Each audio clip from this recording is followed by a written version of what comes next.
পড়াশোনা মোটামুটি শেষ হয়েছে, বিয়ে করবেন, এখন 18-20 বছর বয়স হয়ে গেছে। এখন আল্লাহর ওয়াস্তে দুনিয়াবি বিষয়কে সর্বোচ্চ অগ্রাধিকার দিয়েন না, আজীবন পস্তাবেন, এবং একবার পস্তানো শুরু করলেই পস্তানো আজীবনও শেষ হবে না।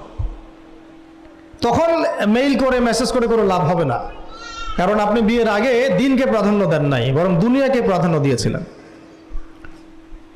আপনি বিয়ের আগে দিনকে প্রাধান্য দেন নাই, বরং দুনিয়াকে প্রাধান্য দিয়েছেন। যখন আপনি সবসময় পরকালকে, আল্লাহকে, তার রাসূলকে প্রাধান্য দিবেন, দিনকে প্রাধান্য দিবেন, দুনিয়া আল্লাহই গুছিয়ে দিবেন।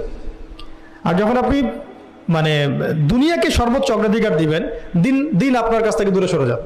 দিনের একটা গায়রত আছে, একটা ব্যক্তিত্ব, দিনের একটা স্বতন্ত্র গায়রত আছে, সে সবার কাছে ধরা দেয় না। যে তাকে মূল্যায়ন করে তার কাছেই দিন আসে, যে তাকে মূল্যায়ন করে না তার কাছে দিন আসে না।